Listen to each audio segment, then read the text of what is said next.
Good morning. We have a big day ahead and plenty to watch out for. First up, at 10 a.m., the U.S. Supreme Court will be releasing yet another batch of opinions. Please tune in right here to the Nerd Avengers at noon, where we will be discussing those decisions that come out today that are of significance, especially the blockbusters. If you cannot wait until noon, you can find me over on Twitter, where I will be maintaining a thread discussing each of the decisions as they come down. Now, speaking of Twitter, and yes, I refuse to call it X, Elon Musk yesterday, in his infinite wisdom, announced that Twitter has now removed our ability to see who has liked a particular tweet. Now, as you know, when you like a tweet, if you're familiar with Twitter, you're just tapping on the heart, and anyone can see how many hearts or how many likes a particular tweet gets. And that is not going to change. But will change is this. Before yesterday, you could go over to someone's Twitter page and take a look at anything that they have liked. He is doing this because Twitter has become a Nazi cesspool, and it's really easy to find out who is liking anti-Semitic or racist or homophobic or other types of hateful content. And as part of his anti-woke agenda, he is trying to remove any kind of shame or public scrutiny for people's behavior when they encourage that kind of speech. Since we're on the topic of Elon Musk, we have to talk about Tesla. Today at 3:30 p.m. Central Time or 4:30 p.m. Eastern Time in Austin, Texas, Tesla Inc. is holding its annual stockholders meeting. There are many things to watch, and I know that you're probably not going to be down in Texas in person attending that meeting, even if you happen to be a shareholder. So if you want to find out what's happening, you can actually, for free, log into the live stream. And I'm putting it up right here so you can see where that is, or you can just Google Tesla annual meeting and you will find the live stream there. At the top of the agenda this afternoon is putting before the shareholders the astronomical $55.8 billion compensation package that Elon wants the shareholders to approve. And you heard that right, $55.8 billion with a B dollar pay package. He has threatened that if this compensation plan for him is rejected, that he will throw a fit, that he will transfer valuable intellectual property like AI that is part of Tesla to some other one of his companies, or he might flat out quit his job as CEO. Now, in order for this to pass, there needs to be at least a majority of shares that are present at the annual meeting voted in favor of the package. I say shares and not shareholders for a reason, because some shareholders may have 3 shares and some may have 1 million shares or more if they are an institutional investor like a mutual fund or some other large entity like a sovereign wealth fund. Now, if you are not at the meeting, your shares get voted what's called by proxy, and that means you voted your shares before or up till the meeting by phone or by internet or by mailing in the proxy card. So some people believe, some analysts believe that Elon Musk is worth it. Some are saying that he has met his growth targets and he has created over 1,100% return on investment for shareholders over 6 years. However, Others, including major pension fund CalSTRS, which is the public pension fund for teachers in California, are against it, as is a sovereign wealth fund, I believe, from Norway.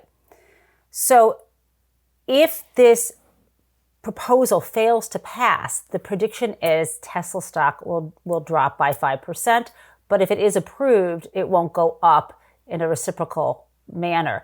The reason why it might drop is the sense that Elon Musk might split.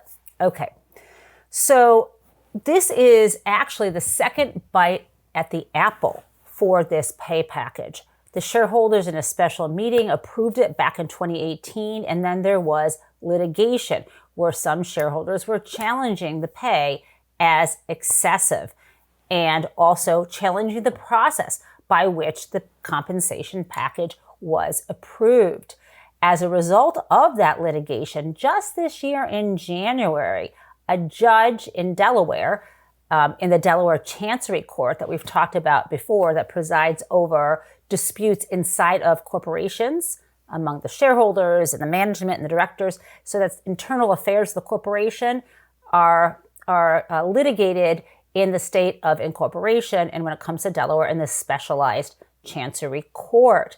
Now, Tesla Inc., I think the number is more than 2/3 of all Fortune 500 companies is incorporated in Delaware. Anyhow, let's go back to that. In January of this year, this judge in Delaware, Kathleen McCormick, rejected the compensation package. She threw it out. This made Elon Musk furious. And so what did he do? He took to Twitter and he complained and he put out a tweet, and I just love this. He said, "Never incorporate your company in the state of Delaware. I recommend incorporating in Nevada or Texas if you prefer shareholders to decide matters." Okay, so he didn't just tweet. He decided that he wanted to actually move Tesla's state of incorporation from Delaware to Texas, where he thinks he will do better, or at least as a punishment to Delaware. Okay, so that actually brings us to the second item on the agenda that we need to follow. Remember, the first was that compensation package of $55.8 billion. Would it pass or not? The second item that I am following is the shareholder vote on whether to move Tesla's state of incorporation from Delaware to Texas. They need to vote on it. But it's a little more complicated than the pay vote. To get this change of the state of incorporation, that is an amendment to the corporate charter. So in order to pass, Elon Musk will need this proposal to receive a majority, at least a majority of approval, a majority of the shares outstanding at the company to be voted for approval. So not every shareholder sends in their proxy card. Not every shareholder calls in their proxy card. Certainly not every shareholder attends the meeting.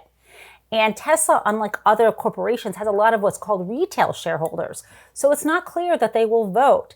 And you might not have enough votes voted at all. And that brings us to Crazy Town.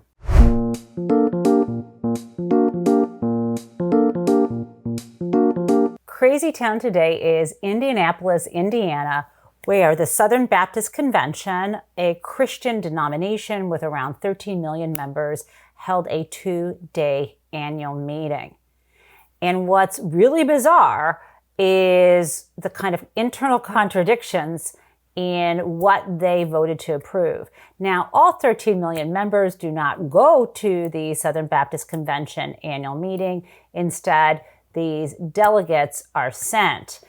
And the delegates voted on Tuesday to kick out from the convention a church in Alexandria, Virginia, because that church was treating women equally, allowing women to be pastors. But then the next day, on Wednesday, yesterday, the proposal to ban women from being pastors in the Southern Baptist Convention failed. So I don't fully understand that. Similarly, yesterday, the delegates there voted to oppose in vitro fertilization, or IVF. And this is also kind of contradictory because right now there are an estimated more than 1 million frozen embryos in the United States. So if these folks in the Southern Baptist Convention truly believe, as a legislature and governor in Alabama does, that these frozen embryos or blastocysts, where a very small number of cells, if they truly believe that these are tiny humans, then they absolutely should not oppose IVF. In fact, they should be encouraging people who have frozen embryos to try to get pregnant. But I just want to point out how absolutely absurd it is to reject IVF when you are rejecting this idea of allowing people to have children, and when you have these embryos that could become life waiting. It seems like a huge contradiction. That's what I've got for you today. Thanks for being here, and I will see you tomorrow.